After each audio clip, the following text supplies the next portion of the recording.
குடும்பத்தில் ஹாப்பினஸ் ஜாஸ்தியாக இருக்கும். பசங்க முக்கியமாக உங்களோட பசங்களோட ரொம்ப ஹாப்பினஸ் ஜாஸ்தியாக இருக்கும். கோவில், குளம் முக்கியமாக குலதெய்வம் கோயில் போயிட்டு வர்றதெல்லாம் ரொம்ப நல்லாயிருக்கும். சந்தோஷமாக போயிட்டு வாங்க. சரிங்களா? இது ஒன்று. முக்கியமாக நீங்கள் அம்மன் கோவில்களோ இல்லை முருகர் கோவிலோ போகிறது வந்து இன்னும் ரொம்ப விசேஷம். ஓகே. ரொம்ப ஹாப்பியான நியூஸ் வந்து கல்யாணத்துக்கு யார் யாரெல்லாம் பொண்ணு தேடுறீங்க, பையன் தேடுறீங்களோ இது ரொம்ப ஆப்டான டைம். தேடுங்க, நல்லபடியாக கிடைக்கும். கல்யாணம் எல்லா மாப்பிள்ளை பொண்ணாக பார்த்து ஃபிக்ஸ் பண்ணிவிட்டு கல்யாணம் பண்ணணுன்னாலும் இது கரெக்டான டைம்.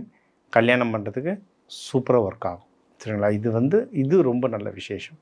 அடுத்து நீங்கள் வந்து ஏதாவது டாக்குமெண்டேஷன் சம்மந்தமாக எதனா கோர்ட் கேஸில் இருக்கீங்க, ஏதோ டாக்குமெண்டேஷன் சைன் பண்ணணும், இல்லை உங்களோட வயசில் அதிகமாக பெரியவங்க மேனேஜர்ஸோ, மென்டாரோ, சீனியரோ, அண்ணனோ, இந்த மாதிரி உங்களோட வயசில் பெரியவங்க அக்காவோ, வயசில் பெரியவங்க கிட்ட ஏதோ ஒரு வேலை நடக்கணும், அவங்ககிட்ட பேசணுன்னாலும் இந்த நவம்பர் மாதம் அவங்கள அப்ரோச் பண்ணுறது வந்து ரொம்ப ரொம்ப பெஸ்ட்டான டைம்.